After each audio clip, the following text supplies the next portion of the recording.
The last note hung in the amber air like a promise. Rebecca Morgan's fingers trembled as she lowered the microphone, her emerald dress catching the dying California sun. 200 faces stared back at her, but only one mattered. The man in the navy suit stood at the edge of the vineyard, completely still, watching her with an intensity that made her forget to breathe. She fled to the reception area, champagne drunk on adrenaline and fear. 5 years teaching middle schoolers hadn't prepared her for performing in front of people who mattered, people who could judge, people who could hurt. That was extraordinary. The voice came from behind, deep and certain. Rebecca turned. Up close, he was devastating. Sandy brown hair, sharp jawline, eyes that saw too much. Rebecca Morgan, she managed, maid of honor, apparently the entertainment. Daniel Westbrook. He handed her champagne. Best man. Currently failing my duties by abandoning the groom to talk to you. His smile transformed everything. Warm, real, dangerous. They talked through cocktail hour like they'd known each other for years. Old movies. Dead houseplants. The way teaching middle school feels like controlled chaos. He listened like listening was an art form, asking questions that made her want to confess things she'd buried deep. Most people's eyes glaze over when I mention teaching, Rebecca admitted over dinner. Then they're idiots. Daniel's gaze held hers. You're shaping how young people understand creativity, expression. That matters more than most things in this world. Something cracked open in her chest. Something she'd locked away after Marcus, after the lies, after learning that trusting anyone was just another form of self-destruction. The dancing began. Rebecca sang 2 more songs, her voice steadier now, knowing he was watching. When the final notes faded, his hand found her elbow. Dance with me? On the floor, his hand at her waist felt like inevitability. They moved through 3 songs, bodies learning each other's rhythm, conversation flowing like wine. I work in technology, he said when she asked. Something flickered in his eyes. Software development, business management, keeps me busy. You travel? More than I'd like. His grip tightened slightly. Makes maintaining anything real nearly impossible. The song ended. Rebecca stepped back, suddenly aware how close they'd been, how much she wanted to stay there. I should check on Hannah, she said. Maid of honor duties. Of course. Daniel released her slowly. Rebecca, can I see you again? Tomorrow maybe. Coffee. Or dinner. Or breakfast if coffee feels too formal and dinner feels too presumptuous. She laughed despite herself, despite the warning bells, despite Marcus's ghost whispering that this was how it always started. Dinner, she heard herself say. Tomorrow. His smile could have lit the vineyard. Rebecca walked away, heart hammering, not looking back. She found Hannah near the cake, glowing with newlywed joy. I saw you with Daniel, Hannah said, eyes bright with champagne and mischief. He's amazing, Becca. Smart. Successful. One of the good ones. We're just having dinner. He doesn't do just dinner. Hannah squeezed her hand. He's been hurt too. Maybe that's what you both need. Later, as Rebecca gathered her things to leave, she saw Daniel talking to a woman in a silver dress. The woman's hand rested on his arm, familiar, possessive. Daniel's expression had changed completely. Cold, guarded. Nothing like the man who'd held her on the dance floor. The woman looked up, meeting Rebecca's gaze across the vineyard. Her smile was sharp as broken glass. Daniel turned, following the woman's stare. For one terrible moment, Rebecca saw something flicker across his face. Panic, or guilt, or both. Her phone buzzed. A text from an unknown number. Be careful with Daniel Westbrook. Some men collect broken things just to break them further. Ask him about Elena. Ask him what he did to her. Rebecca's hands went cold. Daniel was walking toward her now, expression unreadable in the twilight. Everything okay? He asked. She looked at him. At this man she'd known for 4 hours. This man who'd made her forget every lesson Marcus had taught her about trust. Who's Elena? The question escaped before she could stop it. Daniel's face went white. The vineyard air turned sharp with tension. How do you know that name? Daniel's voice had lost all its warmth. His eyes scanned the crowd, hunting for something. Someone. I got a text. Rebecca showed him her phone, watching his face carefully. Want to explain? Daniel's jaw clenched. He grabbed her elbow gently, steering her away from the reception toward the darker edges of the vineyard where fairy lights gave way to shadows. Elena was my fiancée, he said quietly. 3 years ago. She died in a car accident 6 months before our wedding. The words landed like stones in water. Rebecca felt her anger dissolve into something more complicated. I'm sorry. I shouldn't have. She didn't just die. Daniel's voice cracked. She was leaving me when it happened. I found out later she'd been planning to run. I'd suffocated her, apparently. My work, my schedule, my inability to let anyone really see me. He laughed bitterly. She was right. I kill things by loving them too carefully. Rebecca touched his arm. Daniel, whoever sent that text want to hurt me by hurting you. He met her gaze, raw and unguarded. I should walk away. Let you have a normal life with someone uncomplicated. But God help me. Rebecca, I don't want to. She should have run. Every instinct screamed at her to run. Instead, she kissed him. It was brief, soft, tasting of champagne and recklessness. When she pulled back, Daniel looked at her like she performed a miracle. Dinner tomorrow, she whispered.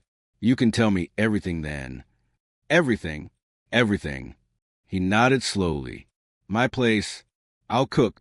Or more accurately, I'll order from the best restaurant in the city and pretend I cooked. Rebecca smiled despite the warning text burning in her pocket. 7.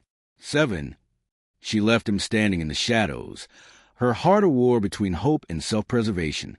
The next evening, Rebecca stood outside Daniel's building in Pacific Heights, staring up at the gleaming high-rise. Her teacher's salary suddenly felt very small. The penthouse elevator opened directly into his apartment. Floor-to-ceiling windows framed the San Francisco skyline, like a painting. The space was beautiful and empty, decorated with expensive furniture that nobody really lived on. Welcome to the loneliest address in the city, Daniel said, handing her wine. He'd traded his suit for dark jeans and a gray sweater that made his eyes impossible to ignore. It's stunning, Rebecca said honestly. It's a mausoleum. He gestured to the dining table set for 2, candles already lit. But the view helps. Dinner was Italian from someplace with a name Rebecca couldn't pronounce. They ate and talked, carefully at first, then with increasing honesty. She told him about Marcus, about the engagement that had imploded when she discovered he'd been lying about everything from his job to his name, about how teaching was the only thing that felt real anymore. You use those kids as armor, Daniel observed gently. If you're always taking care of someone else's growth, you don't have to risk your own. The accuracy stung, and you use money the same way. Build walls so high nobody can climb them. Fair. He refilled her wine. I wasn't lying about the technology work, but I didn't tell you the whole truth either. Rebecca's stomach tightened, which is, I don't work in technology. I own it. Daniel's voice was flat, factual. Westbrook Technologies. We develop AI systems for medical diagnostics. The company's worth about $4 billion, give or take. The number hung in the air like smoke. You're a billionaire, Rebecca said slowly. I'm a person who happens to have too much money and too few people who see me as anything else. He leaned forward. That's why I didn't tell you last night. For a few hours, I got to just be Daniel, the guy who can't keep plants alive, who thinks your teaching job matters more than most things in this world. It does matter, Rebecca said, but so does honesty. I know. Guilt flickered across his face. I'm sorry. They moved to the couch, conversation shifting to safer ground. Movies, books, the way the city looked from this height, like a circuit board of light and motion. Rebecca's phone buzzed. Another text. Did he tell you about the accident? Did he tell you it wasn't an accident? Check the police report. Check who was driving. He's not a victim. Rebecca, he's a liar who buries his crimes in money. Her blood turned to ice. What's wrong? Daniel asked immediately. Rebecca showed him the text. watched his face drain of color. "That's not true," he whispered. "Rebecca, that's not. Were you driving?" The question tasted like ash. "When Elena died, were you driving?" Silence stretched between them, sharp and infinite. "Yes," Daniel finally said. "I was driving." Rebecca stood, grabbing her purse. "I need to leave." "Please." He caught her hand. "Let me explain. It wasn't what you think. You let me believe she left you. You let me feel sorry for you." Rebecca's voice shook. "What really happened, Daniel?" "She was leaving me," he said desperately. "That part was true. We fought in the car. I was driving too fast, not paying attention, destroyed by what she was saying. A truck ran a red light. I swerved, lost control." His voice broke. "I walked away with bruises. She died on impact. So yes, I was driving. Yes, it's my fault. I've lived with that every day for 3 years." Rebecca looked at him, at this broken man in his glass tower, and felt her heart splinter into pieces. "I need time," she whispered. "How much time?" "I don't know." She left him there, surrounded by his view and his guilt and his impossible money. In the elevator, she finally let herself cry. Her phone buzzed again. "Good choice, but it gets worse. Meet me tomorrow at noon. Dolores Park, northeast corner. I'll tell you what he's really hiding, what he's still hiding. Come alone, or you'll never know the truth." Rebecca stared at the message until the words blurred. She'd spent 3 years rebuilding herself after Marcus. 3 years learning that safety mattered more than passion, that walls were better than wounds. Daniel Westbrook had torn through all of it in one night, and now someone was hunting them both. Dolores Park blazed with noon sun. Rebecca sat on a bench at the northeast corner, sunglasses hiding her sleepless eyes, waiting for a ghost to materialize. The woman in the silver dress from the wedding appeared like she'd been summoned. Up close, she was older than Rebecca had thought, maybe 40, with the kind of beauty that money maintained but couldn't create. "You came," the woman said, sitting beside her. "Smart. Who are you?" "Vanessa Chun. I was Elena's college roommate, her best friend." Vanessa's voice was controlled, clinical. "I've been watching Daniel for 3 years, waiting for him to do it again." "Do what again?" "Find someone vulnerable, someone wounded, someone he can fix just enough to make himself feel powerful, then destroy when they get too real." Vanessa handed Rebecca a folder. Elena wasn't his first. There were 2 others before her. Both ended badly. Both signed NDAs worth 7 figures to disappear quietly. Rebecca's hand shook as she opened the folder. Photos, legal documents, medical records, a pattern emerging like a bruise. "Sarah Mitchell," Vanessa said, pointing to the first set of documents. "Investment banker. Met Daniel at a charity gala. 6 months later, she had a breakdown so severe she left the country. Daniel's lawyers made it vanish." "That doesn't mean." "Lily Park, journalist. Met him at a tech conference. They dated for 4 months. She ended up in a psychiatric facility after he systematically isolated her from everyone who cared about her." Vanessa's eyes were hard. "The NDAs prevent them from speaking, but I found them. They told me everything." Rebecca felt sick. "Why are you telling me this?" "Because Elena couldn't sign an NDA. She's dead." Vanessa's voice cracked. "And Daniel gets to play the grieving fiancé while he hunts for the next damaged woman to collect. You think I'm damaged?" "I know you are. Daniel knows you are. That's why he chose you." Vanessa leaned closer. "Whatever story he told you about the accident, whatever made you feel sorry for him, it's a lie. Daniel is very good at being the victim. It's how he operates." Rebecca's phone rang. Daniel's name on the screen. "Don't answer it," Vanessa warned. Rebecca answered. "Rebecca, where are you?" Daniel's voice was frantic. "I've been calling all morning. Please, we need to talk." "I'm talking to Vanessa Chun," Rebecca said coldly. "She's telling me about Sarah and Lily. Want to add anything to that conversation?" Silence. Long and terrible.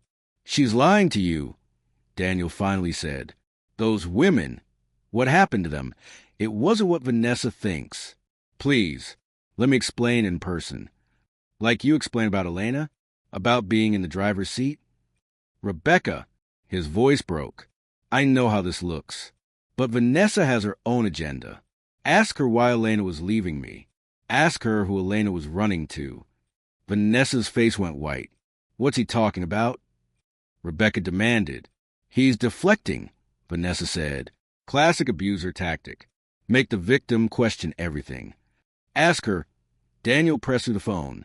Ask her about the affair. Rebecca looked at Vanessa, saw something flicker behind her eyes. Fear, or guilt, or both. What affair? Rebecca asked quietly. Vanessa stood abruptly. This was a mistake. Keep the folder. Believe what you want.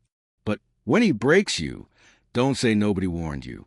She walked away, disappearing into the crowd of park-goers and dog walkers and people whose lives were imploding.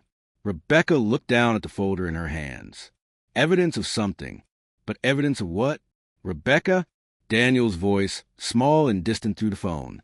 Are you still there? I don't know what's real anymore, she whispered. Meet me, please. 1 hour. The Japanese Tea Garden in Golden Gate Park. Public. Safe. If you still want to walk away after, I'll respect that. Every instinct screamed at her to run, to delete his number, to rebuild her walls higher than before. Instead, she said 1 hour. The tea garden was a pocket of calm in the chaos. Daniel sat on a bench near the koi pond, looking smaller somehow, like grief had compressed him into something fragile. Rebecca sat beside him, leaving space between them. Thank you for coming, he said. Talk. Sarah and Lily were real, Daniel began slowly. The relationships, the pain, all of it. But Vanessa twisted the narrative to fit her rage. He turned to face her. Sarah had bipolar disorder. She hid it from me for months because she was afraid I'd leave. When she finally told me, I tried to help too much, too intensely. I threw money at therapists and treatment, thinking I could fix everything. His voice cracked. She didn't need me to fix her. She needed me to just be there. When she left, I gave her the NDA and the money because I felt guilty, because I'd made everything worse. And Lily? Journalists investigated my company for a story on AI ethics. We fell for each other in the worst possible way. Conflict of interest on every level. Daniel's hands clenched. She got pulled from the story. Her editor blamed her for unprofessional conduct. She spiraled. I tried to help. Again, wrong way. Too much control. She left, and I paid her because I destroyed her career. You have a pattern of destroying women who get close to you, Rebecca said flatly. Yes. The admission hung in the air. I do. Not intentionally. But impact matters more than intent. He looked at her with eyes full of old pain. Elena was different, or I thought she was. We'd been together 2 years. I thought I'd learned, thought I'd changed. The affair, Rebecca prompted. With Vanessa, Daniel's voice was barely audible. I found texts, photos. They'd been together for 6 months behind my back. Elena said she'd been in love with Vanessa since college, but had been too afraid to admit it, that our relationship was her trying to be normal. Rebecca felt the world tilt. Vanessa was the reason Elena was leaving, the person she was running to. Daniel's face was gray. We fought in the car. Elena told me I'd suffocated her trying to fix her. That Vanessa saw her as a person, not a project. She was right about all of it. The accident was an accident. Truck ran the light. I swerved. Poor choice. Wrong angle. Physics did the rest. His voice was hollow. Elena died. I lived. Vanessa never forgave me. She thinks I killed Elena on purpose, that I'd rather see her dead than with someone else. Rebecca sat with this information, feeling it reshape everything she thought she knew. Did you? She asked quietly. Kill her on purpose? Daniel's head snapped up. No. God, no. I loved her. Even knowing about Vanessa, I loved her. I would have let her go. I was letting her go. But you understand why Vanessa doesn't believe you. I understand why she needs me to be the villain. It's easier than accepting that sometimes terrible things just happen, that sometimes people die and there's nobody to blame except the universe. He met Rebecca's gaze. I'm broken, Rebecca. I break things. I suffocate people with care because I don't know how to just let things be. You should run from me. You're telling me to run? I'm telling you the truth. Finally, completely, Daniel's voice was raw. I'm telling you that if you stay, I'll probably destroy this too. Not because I want to, but because I don't know how to love without trying to fix. And you don't need fixing, Rebecca. You're not broken. You're just scared. I am broken, she corrected softly. Marcus broke me. You're right about that. But maybe... Her phone buzzed. A text from Hannah. Becca, where are you? Need you. Emergency. Please come to my house now. I have to go, Rebecca said, standing. Hannah needs me. Rebecca, wait. Daniel grabbed her hand. Whatever you decide about us, be careful. Vanessa won't stop. She's been planning this for 3 years. Planning what? Revenge. His eyes were dark. She doesn't just want to hurt me. She wants to destroy me. And anyone close to me. Rebecca pulled her hand away. I don't even know if there's an us to destroy. She left him by the koi pond, surrounded by beauty and ghosts. Hannah's house in the marina was in chaos. Her new husband's car was gone. Hannah sat on the couch, mascara streaked and shaking, holding divorce papers. He's gone, she sobbed. He said he can't do this, that he made a mistake. Rebecca held her friend, murmuring comfort, rage building in her chest. Her phone buzzed. A text from an unknown number. Told you, Daniel destroys everything he touches, even your best friend's marriage. Check who convinced the groom to leave. Check who had drinks with him yesterday. Check who's been manipulating this entire situation from the beginning. Daniel isn't the victim. He's the architect. Rebecca's blood went cold. She looked at Hannah. Did Daniel talk to Marcus yesterday? Hannah's eyes widened. How did you know? Rebecca's hands went numb. Hannah, what did Daniel say to Marcus? Not Daniel. Hannah wiped her eyes. Vanessa. She came by yesterday while Marcus was here helping me with wedding gifts. Said she knew him from somewhere. They talked for an hour after I went upstairs. The world tilted again. Where's Marcus now? Rebecca demanded. I don't know. He left the papers and disappeared. Hannah's voice cracked. What's happening, Becca? Rebecca was already calling Daniel. He answered on the first ring. Did Vanessa sabotage Hannah's marriage? She asked without preamble. What? Rebecca, were you? Answer the question. Silence. Then quietly, probably, yes, that's her endgame. Burn everything around me until I'm alone again. Why didn't you warn me? Warn Hannah. I thought I could handle it. I thought if I kept my distance from everyone, she'd lose interest. His voice was hollow. I was wrong. I'm always wrong. Rebecca hung up, called Hannah's husband Marcus. Voicemail. She left a message dripping with venom, then turned to Hannah. Get dressed. We're fixing this. They found Marcus at his brother's apartment in Oakland, drunk and miserable. Rebecca pushed past him into the living room. What did Vanessa tell you? She demanded. Marcus looked at her with bleary eyes. The truth, that Hannah only married me because I was safe, that she's still in love with her ex, that this was all a mistake. And you believed a stranger over your wife? She showed me texts, photos, evidence. Show me. Marcus fumbled with his phone. Rebecca scrolled through the images. Hannah and her ex-boyfriend at a coffee shop 2 months ago. Text messages about meeting up, about still caring, about questions and doubts. Except Rebecca had been there for that coffee meeting, had watched Hannah tell her ex, kindly but firmly, that she was getting married and he needed to move on. The photos were real, but the context was manufactured poison. This is taken out of context, Rebecca said. Hannah was ending things with her ex, not rekindling them. How do I know that? Because I was there, you idiot.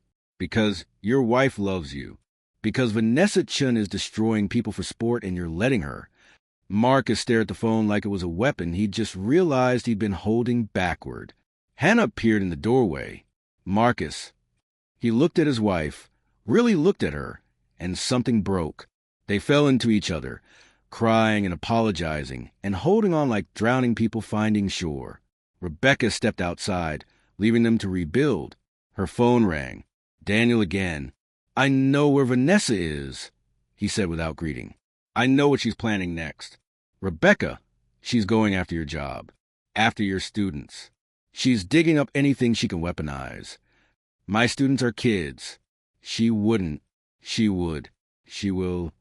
Daniel's voice was urgent. "Meet me at Jefferson Academy. Now, we end this tonight."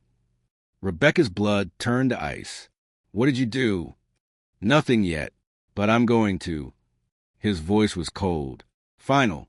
I'm going to give her what she wants. Me, destroyed, finished. If she gets that, maybe she'll leave everyone else alone." "Daniel, don't." "I'm tired, Rebecca. Tired of running. Tired of breaking things." He laughed bitterly. "Vanessa's right about me. I'm a collector of broken people. I try to fix them and make everything worse. Maybe the only thing I can fix is this. By removing myself from the equation." "What are you planning?" Rebecca's voice shook. "A confession. Public. Complete. Every mistake. Every failure. I'll resign from my company. Give the money to Elena's family and to Sarah and Lily. Disappear." His voice softened. "You'll be free of me. Everyone will. That's not fixing anything. That's just giving up."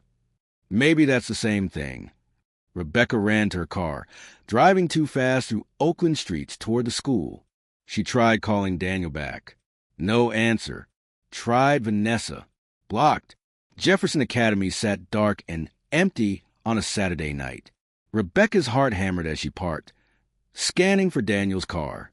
There, in the staff lot, and beside it, Vanessa's silver Mercedes. She ran inside, using her teacher key, heading for the music room where she spent most of her days. Voices echoed down the hallway. Angry, desperate, Rebecca burst through the music room door. Daniel stood by the windows, face gray in the emergency lighting. Vanessa faced him, holding a phone up, recording.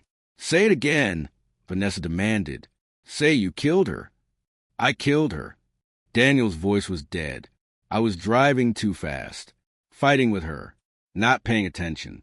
The truck was there, and I made a choice, and Elena died, and I lived, and I spent 3 years pretending it was just an accident when the truth is I could have saved her.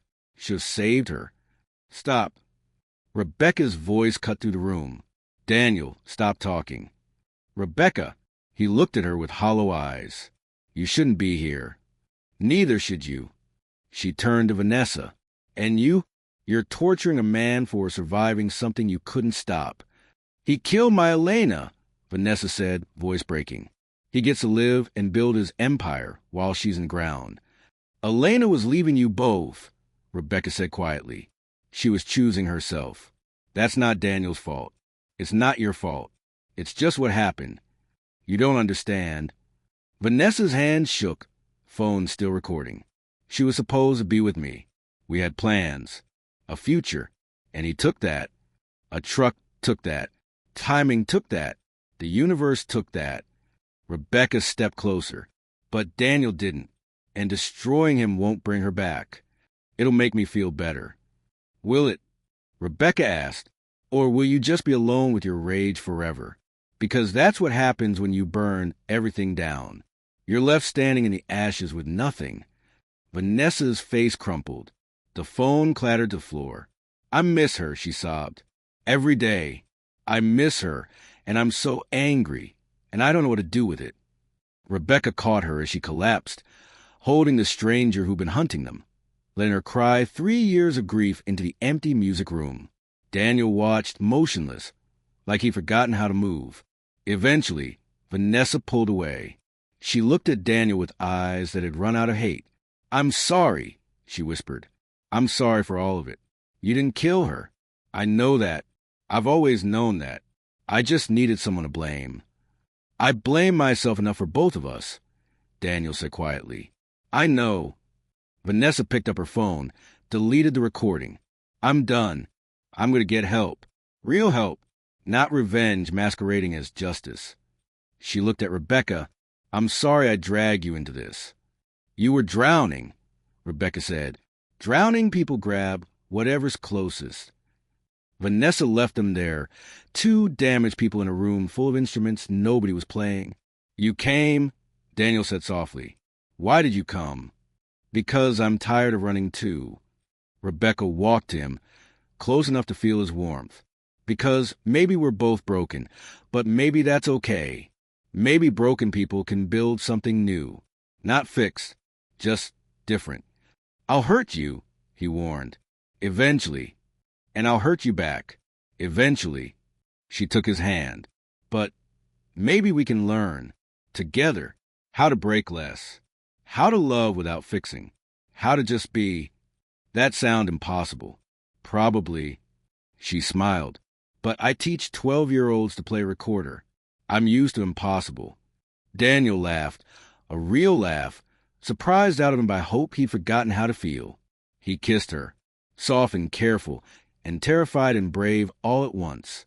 When they pulled apart, Rebecca said, We need rules, boundaries, honesty even when it hurts, especially when it hurts. Therapy, Daniel added, lots of therapy, both of us. No trying to fix each other. No running when things get hard. No keeping secrets. Even the ugly ones. Especially the ugly ones. They sealed it with another kiss. There in the music room, surrounded by instruments waiting to be played, songs waiting to be sung. Rebecca's phone buzzed. A text from Hannah. We're okay. Thank you. How are you? Rebecca typed back with one hand, the other still holding Daniel's. Learning to be okay. That's enough for now. What happens next? Daniel asked. I don't know. Rebecca looked up at him. But we figure it out. Together. One disaster at a time. That actually sounds perfect. They left the school hand in hand, walking into a future that was uncertain and terrifying and maybe, possibly, worth the risk. 3 months later, Rebecca stood in Daniel's penthouse, staring at an envelope that felt like a grenade. You don't have to open it, Daniel said from the kitchen, where he was actually cooking this time. Badly, but trying. Yes, I do. Rebecca's hands trembled as she tore it open. Inside was a formal complaint to the school board. Anonymous. Detailed. Alleging that Rebecca had engaged in an inappropriate relationship with the parent of one of her students. That she'd used her position to gain access to wealthy families. That she was unfit to teach children. It was all lies. Carefully constructed, meticulously documented lies. The parent in question was Daniel's cousin's wife, who had a son in Rebecca's 7th grade music class. Daniel had attended one parent-teacher conference, sitting quietly in the back while Rebecca discussed curriculum. Someone had photographed them leaving together, twisted innocent context into something sinister. It's Vanessa, Rebecca whispered. She said she was done. No. Daniel took the letter, reading quickly. His face went white. This is a Vanessa. How do you know? Because Vanessa was angry but honest. This is calculated. Professional. He looked up. This is Marcus. Rebecca's world tilted. Hannah's Marcus? Why would he? Check the date. This was filed 3 weeks ago. Right after Hannah told him she wanted a divorce anyway. The air left Rebecca's lungs. What? She called me yesterday. Asked me not to tell you until she was sure. Daniel's voice was gentle. She's been unhappy for a while. The Vanessa thing just forced her to admit it. She's leaving him, and he blames you for encouraging her. Rebecca sank onto the couch. My job, if this goes to a hearing, your job is safe. I have lawyers who can prove this is harassment, character assassination. Daniel sat beside her. But Rebecca, there's something else. He handed her another envelope. Inside was a job offer. Head of music department at San Francisco Conservatory. Triple her current salary. Full benefits. A chance to teach students who actually wanted to be there. How did you? I didn't. Daniel held up his hands. I swear, this came to you legitimately, but the timing is suspicious. They called me yesterday asking for a reference. I gave you a glowing one, but I told them they should make their decision based on your qualifications, not my opinion. Rebecca looked at the offer, then at the complaint. 2 paths, 1 safe, 1 impossible. If I take this job, Marcus wins, she said quietly. He pushes me out, and I run away to something better. He gets to tell himself he was right. If you stay and fight, it could get ugly, messy, public. Daniel's voice was careful. I'll support whatever you choose. But I need you to know that if you fight, they'll dig into everything. Our relationship, my past, Elena, Sarah, Lily, all of it will come out. You'd be willing to go through that? Again, for you? Daniel met her gaze. Yes, but only if it's what you really want, not because you're trying to prove something. Rebecca sat with the question. What did she want? Safety or truth? Running or fighting? The smart choice or the right one? Her phone rang. Hannah, did Daniel tell you? Hannah's voice was raw but steady. About the divorce? Yes. Han, I'm so sorry. Don't be. I married him for the wrong reasons. Because he was safe. Because I was scared of being alone. Hannah laughed wetly. Turns out being alone is better than being with someone who makes you small. Marcus filed a complaint against me. With the school board. Silence. Then, that bastard. Becca, I'll testify. I'll tell them everything. How he manipulated everyone. How he's doing this because he can't handle rejection. It might not matter. The investigation alone could destroy my reputation. Then take the conservatory job. Start fresh. You deserve better than Jefferson Academy anyway. But I love my kids. Even the ones who can't carry a tune. Especially those ones. Then fight. Hannah's voice turned fierce. Fight and let me stand with you. Let Daniel stand with you.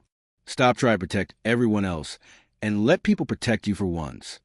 Rebecca hung up, looked at Daniel, at this man who'd been so broken and was learning to be whole, who'd offered her everything and asked for nothing except honesty. I'm staying, she said. I'm fighting. Not because I'm trying to prove something, but because I'm tired of running. Tired of letting fear make my choices. Daniel's smile could have lit the city. Okay, then we fight. The hearing took 6 weeks to arrange. In that time, Rebecca taught her classes, loved her students, and watched Marcus try to rally support against her. Most people saw through it. Some didn't. It was messy in public, and exactly as ugly as Daniel had predicted. The school board hearing was held on a Tuesday evening. Rebecca sat at a table facing 7 board members. Her union rep beside her, Daniel in the back row with Hannah. Marcus sat on the other side, looking righteous and wounded. They went through the evidence. The photos, the timeline, the allegations. Marcus testified about Rebecca's inappropriate relationship with a wealthy parent, about how she'd used her position for personal gain. Then Hannah took the stand. Marcus is doing this because I left him, she said clearly, not the other way around. I left him because he's manipulative, controlling, and vindictive. This complaint is revenge. Nothing more. The board members leaned forward. Then Daniel testified about meeting Rebecca at the wedding, about the single parent-teacher conference he'd attended as a family member, about how Rebecca had gone out of her way to avoid any appearance of impropriety. Ms. Morgan is one of the most ethical educators I've ever encountered, he said, which is probably why she's being targeted, because ethical people make good targets for unethical revenge. Finally, 12 of Rebecca's current and former students testified via video, talking about how she'd changed their lives, helped them find confidence, made them believe music mattered. The board deliberated for 20 minutes. The complaint is dismissed, the chairwoman said. Mr. Patterson, we find your allegations unfounded and motivated by personal animosity. Ms. Morgan, you are clear of all charges. Rebecca exhaled 3 months of held breath. Outside, Daniel caught her in his arms. You did it, he whispered. You stood your ground. We did it. She pulled back to look at him. Together, Hannah joined them, and the 3 of them stood in the parking lot under the streetlights, survivors of different wars, learning to live in peacetime. I'm still taking a conservatory job. Rebecca said suddenly. Daniel blinked. What? Not because I'm running. Because it's the next right thing. Because I've proven what I needed to prove here. She smiled. Because growth sometimes means leaving safe things for scary ones. That's very evolved of you, Hannah said dryly. I learn from the best. Rebecca looked at Daniel. Will you be okay with that? With me being busier? Different? I'll be okay with you being anything as long as you're you. He kissed her forehead. And as long as you let me be me, broken edges and all. Deal. 6 months after that, Rebecca conducted her first concert at the conservatory. The auditorium was packed. Daniel sat in the third row, next to Hannah and her new girlfriend, a graphic designer with kind eyes and strong hands. Rebecca raised her baton. The orchestra lifted their instruments. In the moment before the music began, she looked out at all the people she collected along the way. The broken ones, the healing ones, the ones still figuring it out. She thought about Elena at rest finally, about Vanessa in therapy, learning to grieve without destroying, about Marcus, alone but no longer her problem, about all the versions of herself she'd been before this moment. The music swelled. Rebecca lost herself in it, in the joy of creation, in the reminder that beautiful things could come from broken people if they just kept showing up. After the concert, Daniel met her backstage with flowers. You were magnificent, he said. We were magnificent. Rebecca corrected. All of us. Together. He kissed her, soft and certain, a promise that had learned to be tentative. I love you, he said. Not the fixed version. Not the perfect version. Just you. I love you, too, Rebecca said. All your jagged edges and terrible cooking and beautiful, complicated heart. They walked out into the San Francisco night, hand in hand. Two people who'd learned that healing wasn't about becoming unbroken. It was about finding someone who could hold your sharp pieces without bleeding, about learning to do the same for them, about building something new from the fragments of what they'd been before, about singing even when your voice shakes, especially then, the end.